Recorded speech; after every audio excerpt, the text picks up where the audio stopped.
Overwatch's biggest season ever kicks off with 5 new heroes all at once, including a cat with a jetpack who can toss you off the map. Yay! For all the women out there that are going to play this character, congratulations, you have a cat on a jetpack. But that's not the story.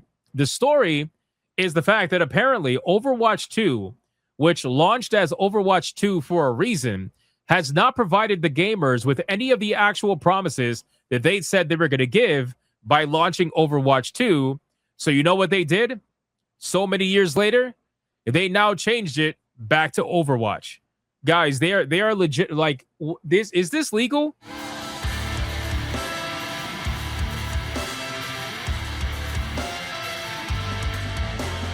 So they released Overwatch 2 with the promise of PvE and all that shit. They never gave you PvE ever.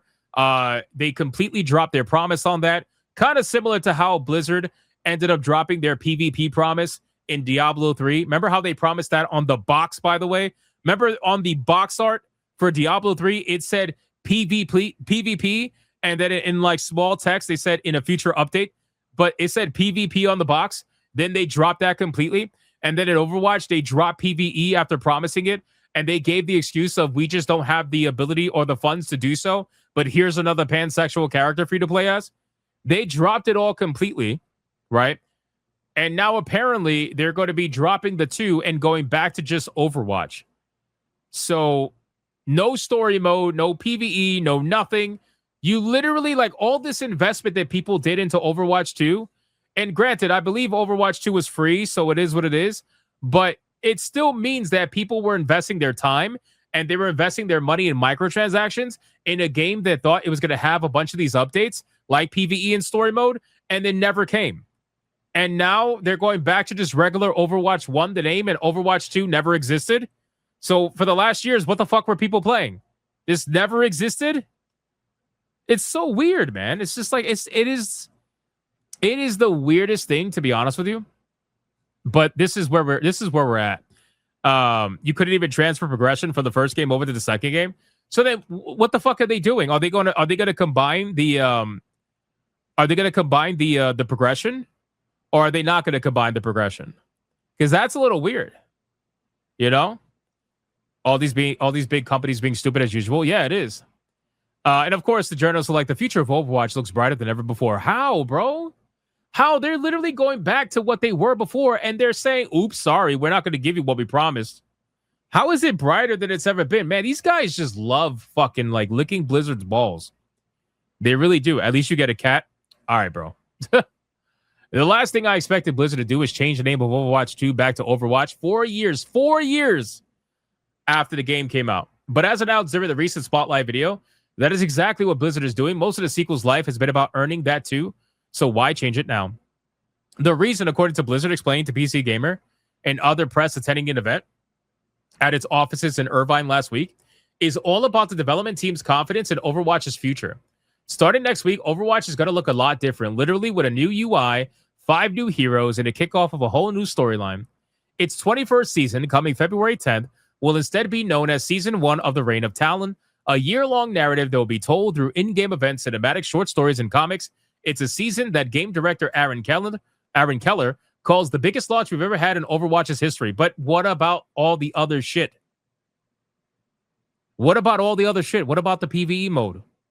Like, you guys literally fucking lied, bro. You lied about what you were going to add to the game, and that kept people playing. There was a lot of people that kept playing Overwatch 2 because they thought they were eventually going to get something from that. And now they're not getting anything from that. But now you're like, oh, but this is going to be the biggest patch we ever had, and we're going to release all these heroes. And who cares, bro? You fucking lied for 4 years. You lied for 4 years about what you were going to provide. And now you're just pretending like that never happened, like that doesn't exist. The PvE trailer still exists, by the way. Does it really? Oh my God, does it really? That's got to be illegal, no? Hold on. Like, officially on their channel, Overwatch PvE trailer. Does it, like, officially exist? Let me check. I don't. Oh shit! No, this is on someone else's. This is on someone else's channel. This is from 3 some odd years ago. Hold on. Let me see. Look at this. This is still up on other channels. Hold on. PvE in Overwatch 2 is to basically move the overall story of Overwatch 4. We've told a lot of short stories along the way. There are a lot of to be continues. It's time for us to answer those questions. Did this motherfucker say Overwatch 4? You guys went back to 1. You're supposed to count going forward, not go backwards. Close off some of those stories, ask new questions. So the new game will definitely move the overall canon of the lore of Overwatch forward. Get those doors open! For the PvP live service, for certain seasons, you're also going to get some PvE maps. You'll be fighting Null Sector in at least some of the maps. They've come back and they're mad, so it's Overwatch's job to take them out. There's going to be... None of this happened, right? For you guys who play Overwatch, none of this happened, right? That's so crazy. You know what's crazy about this game? What's crazy about this game is that this game, I don't know if you guys know the history, because this goes way far back, okay? But Overwatch actually started as Blizzard's new MMORPG that they were going to make after the success of World of Warcraft, which was an MMORPG codenamed Titan, okay? The game started as codenamed Titan, an MMORPG that was going to feature characters that had the gameplay was similar to something like not The Sims, but basically like superheroes with real life jobs and real life things that you could do in the MMORPG. It was very social. You know what I'm saying? So that was their initial idea. So essentially it was all like a PvE. It was a PvE game. That was the initial idea. And then they took it and they transformed it into a hero shooter, right? After canceling Titan. And then now they said they're going to come out with a PvE mode in their hero shooter, and then they canceled that. So this game just flat out, every time it promises something like PvE related, it always gets canceled, which I think is ironic. And to be honest with you, I think that video games like Marvel Rivals really forced Blizzard to get their shit together, because Blizzard was sincerely like trying to coast. I guess the word would be, they were trying to coast on their like their fan base, in the sense that Overwatch had a pretty large fan base in the beginning. It still has a pretty decent fan base now, but it was fucking huge in the beginning, especially because of all the like the porn and the Gooner shit and everything. That shit really drives like the community insane. But it had a huge community, and they were coasting on that. And then Marvel Rivals came out and stole their fucking lunch. And then that's when they were like, that's when they started making all these changes. Because if you remember, Overwatch didn't want to do the ultra sexy characters anymore. They were nerfing Tracer. They nerfed her entire body. They turned her into like a 2x4 fucking stick of wood. And they did all this because they were trying to be like very anti-gooner. And then Marvel Rivals came out and they were like, yo, we could goon all day long. We look at fucking all these characters with thick ass thighs and shit. So they went super gooner heavy, and then Overwatch all of a sudden said, you know what, we're gonna start adding sexy skins back in the game. And then they did. They started adding, nice looking skins for their characters and stuff. They were interesting.